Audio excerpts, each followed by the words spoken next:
Hello everybody, welcome to another beautiful day playing ponies.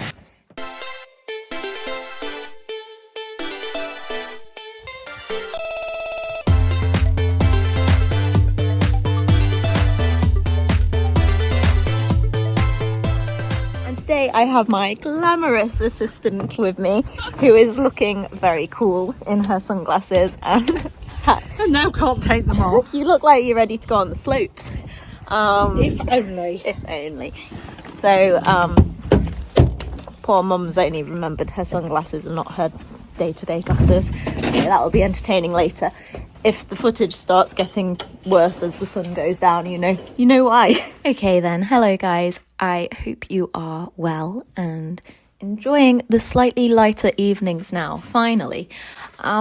So as you can see, we went back for another lesson with Maggie, and we were just discussing here a bit of a change of bit, because I'd noticed that the Pelham mouthpiece for Maggie was actually very, very wide, and it looked like it was stretching her lips over it. So Lizzie was keen to keep her in the same sort of flexible, soft mouthpiece, because it doesn't make her afraid to take the contact. But by the same token, I still need a little bit more breaks than, just a plain snaffle. The Pelham that she was in was as soft as it possibly could be. It had really short shanks, which is the bits at the side, and the typical guide is the longer the shank, the more pressure there is, because there's more leverage. Obviously I was riding in two reins, so I was using the snaffle rein predominantly rather than using the curb rein, so right at the base of the shank, to then reduce the curving pressure even further. And she also had a curb on, but I had a gel guard on the curb, so that made it soft. So that combined with the soft flexible mouthpiece, it was a very soft bit, but what it offered was a few different pressure points rather than just your typical sort of in the corners of the mouth and on the tongue. It also offered some pull pressure and a pressure point from the curb underneath her chin, so it was just another opportunity to get a response. And I think there was benefits to it, and I'm not ruling out going back to a Pelham, but the realism of it is that mouthpiece was definitely too wide for her. So what I've done is I've stuck with a straight bar going into this bit. This is actually Titan's jumping bit, and it's still flexible. You can fold it in half, so it's straight bar, soft, flexible, but it's got a different side on it, just to see how it goes, because it's a bit like experimenting like in science. We just need to change one variable at a time to figure out what is best for her, and then I can make an informed decision and go and purchase probably exactly what she needs. So she's done less this week. I packed a dressage order yesterday. She went to have a few moments but gave up quite quickly.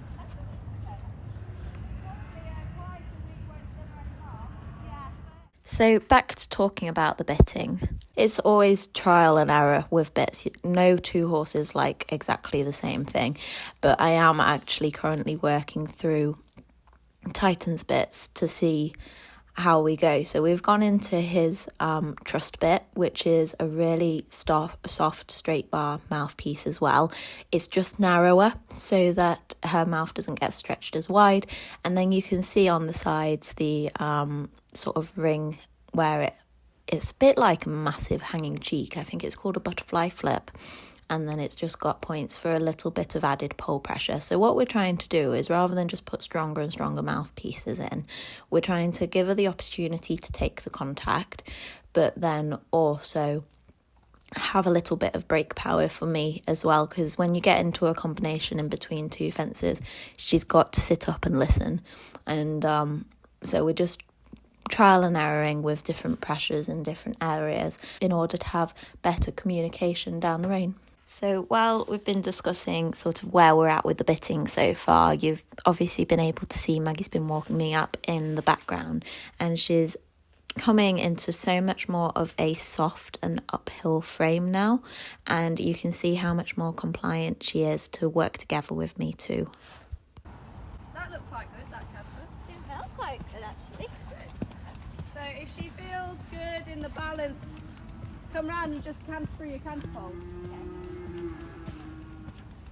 And as you can see here, the canter is starting to become so much more collected, and you can see it by the base of her feet, so her hind legs come a lot closer to her front legs, which then in turn gives us the opportunity to generate more power. I'm also working her rounder. I don't think I explained this in my last vlog. She's being worked rounder in order to build up more muscles over her back. So this is very much a training positioning. Right, and then come again and just keep coming round and see if you can build the canter a little bit and start to get the shoulder coming up with keeping the round neck. So there, just put a little bit more energy into it, allow it a little bit more forward, but keep it really round and soft, so that she starts to come up and round through her shoulder in the stride. Good. And then that feeling that she gives you over the canter poles, see if you can then keep that on your circle round to come round to them again. So you keep the lift and you keep the jump a little bit. Like a little bit bigger there. See if you can just allow her up and over.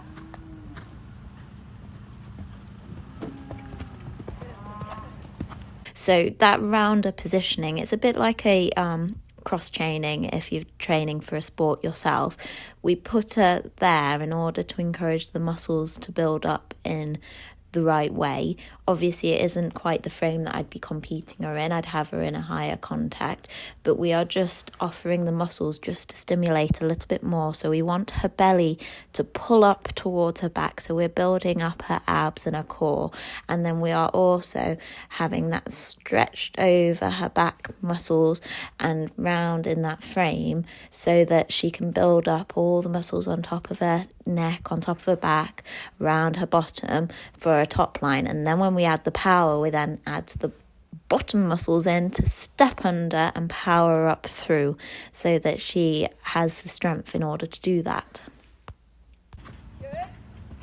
That's it. And then gently close her up from behind. Good. And then on again. Round. Good. That's better. And then back again. And then next time, if the balance stays good and she stays soft and round when you ask her on, then ask for a little bit more and see if you can really get these shoulders moving. So make sure she's soft, flex it to the inside. Good, good, and then on again. That's better. Good, and again. On a little bit more. Round. Good, and then again. Good. And then gently close it up. Bring her back. Good. Go on. From behind. Good. And then on again. Good. And then next time round, I want you to like partially close it and come round to the canter poles again. But keep the shoulder up. So now bring it back. Bring it back. Good. Keep the shoulder up. Good. And then let the poles keep the shoulder up. Right, come again. And then stay left when you've done them. I bring her on a bit and Yeah, on a bit, and then from there, like come to them going towards there. Wait, go over them from there, basically. go from here. Yeah, Yeah. and then stay left. Better. That's what we want. Good. And then on a little bit, and then close her up again a little bit and keep the shoulder up. Really good canter there. So stringy.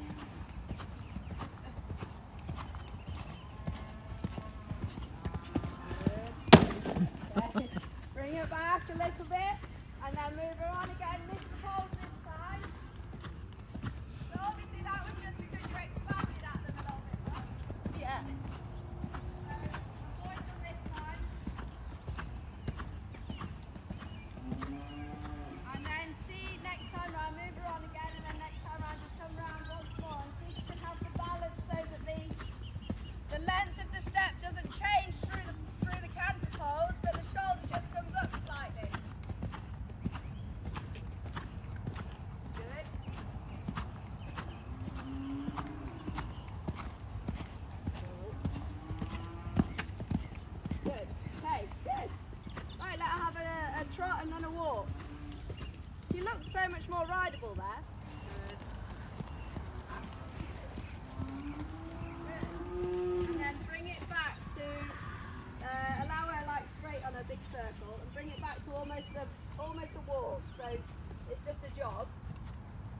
back and keep her stepping under.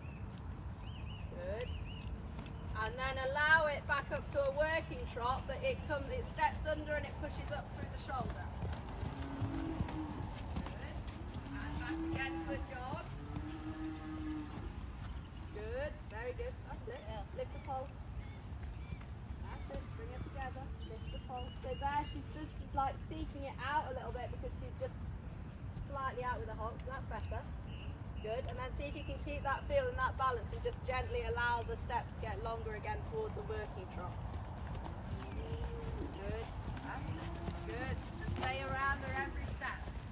That's better. There, her frames come better in the trot. Yeah. Just make a change of rein, just do a couple of those jog transitions on the other rein.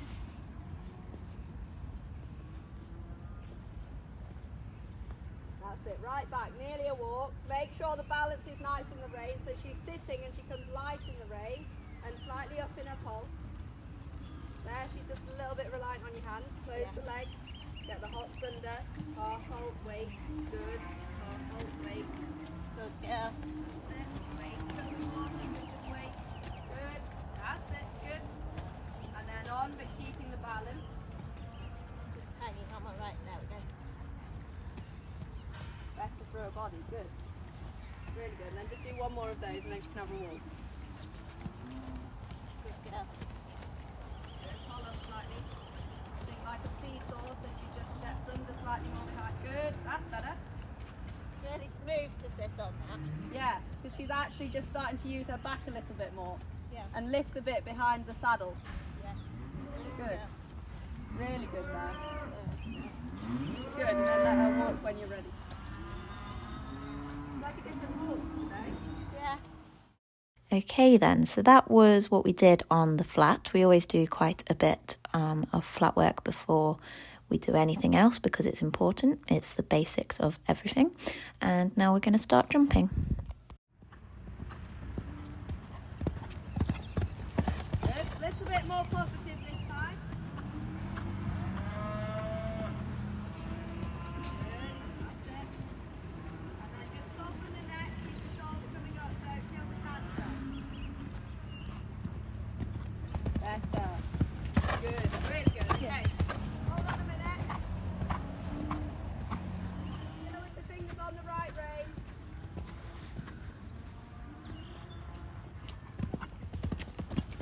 Good. And again.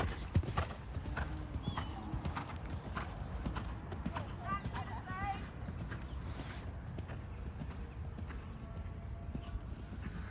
Just soften the neck there. Feel with the fingers. Good. And the outside shoulder. Good. Soft. Very good.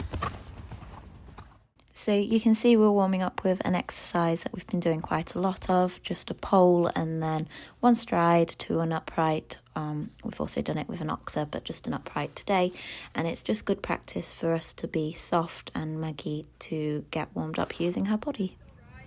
Just circle, like literally circle around and jump your oxer. And if it's good, then we'll change the rein, we'll go the other way.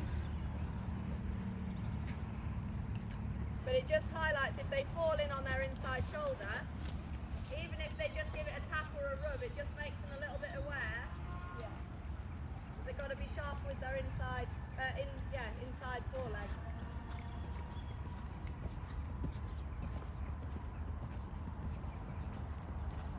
Can be a little bit spooky as well, actually.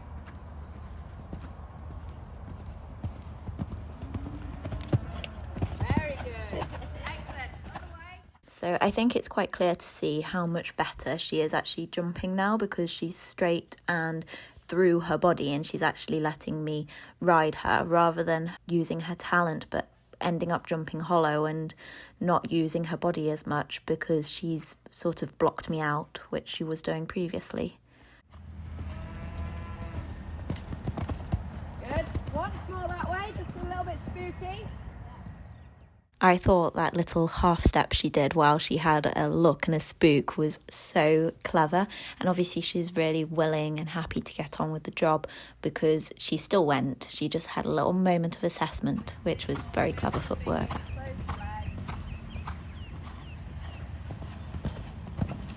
Good, really nice, good. Just correct her lead.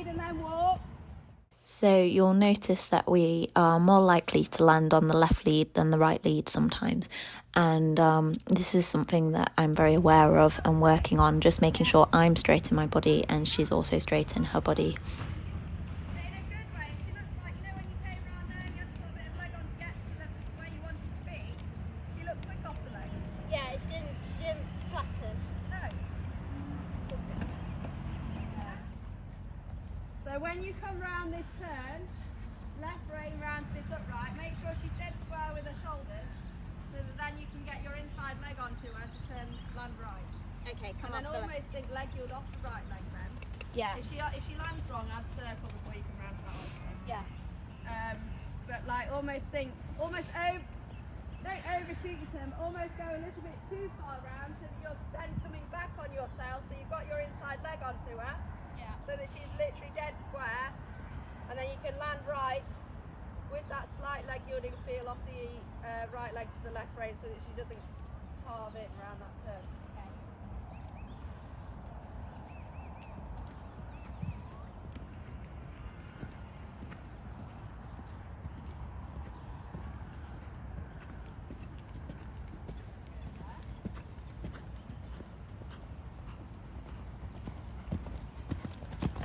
Bit too deep. Good girl. Come and do that again. Yeah. There, she didn't look like she gave it up. I did want to wait a bit more than we could. Yeah, that's when you just sit on the turn slightly more. But keep it tricky balance, sitting on the turn and not giving the canter. Sitting on the turn and keeping it coming round. Keeping the shoulders up.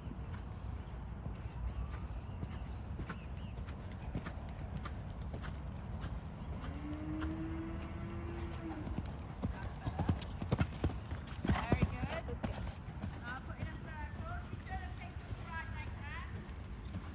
And then do it with the canter again. Now just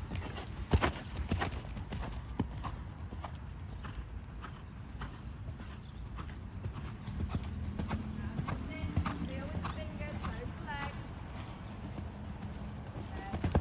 Good, right on. Feel with the fingers.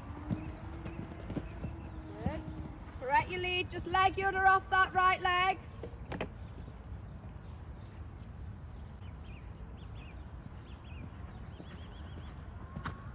Balance, balance, leg. Really good, well done. Now just feel her soft with the fingers, close the leg, keep the canter. Good. With the fingers. Good. Leg yield off that right leg. Feel with the fingers. Soft with the elbow. Now sit up. Gosh, we nearly went on the floor. Leg yield off that right leg again. Feel with the fingers. Soft with the neck. Really good. That's where she wants to be. Soften the neck, feel with the fingers, sit tall, soften the elbow.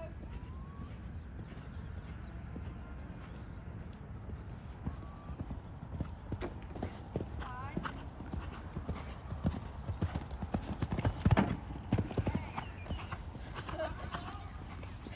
Every single distance. So let's just watch that round again while I chat to you about it. You can see the way of going is so much better. Occasionally the balance goes off and she's just falling in on her right shoulder, which is why Lizzie's saying leg yield off of the right leg, and it's also influencing which canter lead she lands on sometimes. At the end of the clip, Lizzie was actually saying how every single distance she was gaining ground on, which is great because before her canter wasn't powerful enough or big enough in the stride. She had to go fast to gain on the distance. But we did have a stop and chat after this round about the bitting because I didn't have as much breaks in it and influence as you could see on the related distance. But what we came to the conclusion of is actually I'm going to have a go at riding better in it and making sure I keep my leg on even when she gets a bit strong, because she does tend to back off when she's at a show. So it might just be an ideal balance. But even here, if you watch, she just gains. But it's nice to have a bold and powerful. So it's working on all of it together.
Okay, so that was our last round, and you can see how much better she was. The fences went up, they were about 115, 120.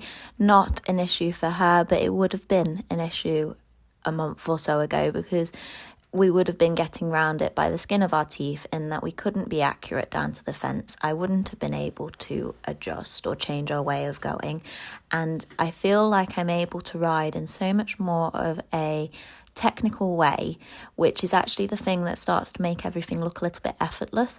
And as you've seen, we've got into the bottom of some fences. Maggie's very clever, she can get herself back out, but Lizzie's giving us the tools and telling us where we've gone wrong. And, you know, for example, coming round to the double where I ended up sort of pulling a bit too much too soon, and actually I should have kept my leg on, and coming round to the fence with the fillers underneath, I didn't get a good enough turn because she was still falling in on her right shoulder. So we're making those tweaks, which then make all of the difference for going round, and Maggie's able to work with me, and she's now got the muscles and the strength to use her body throughout.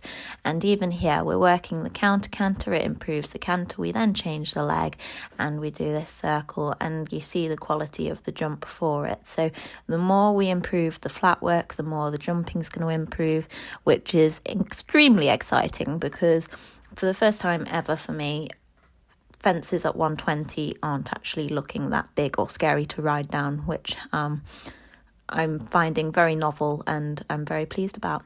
So that's it. I hope you enjoyed it and you've gleaned some information that might be useful from it. I'm also hoping that having last week's video and this week's video together, it makes some of you guys who are training horses not feel alone, because there's obviously teething issues and there's obviously points when it's so much harder along the way. But if you quietly and sensitively work through it with your horse with a very good professional, there is hope and there is light at the end of the tunnel. And I wouldn't want to just show this perfect, well, not quite perfect, but this much nicer ending without actually showing you that we've had struggles in between too, because that's the nature of life. Nothing ever comes easy. And I also hope that you can see and understand that Maggie is a happy, healthy horse, and we are looking forward to the event season moving forward. So with that note, I didn't do an outro. I will see you very soon. Bye.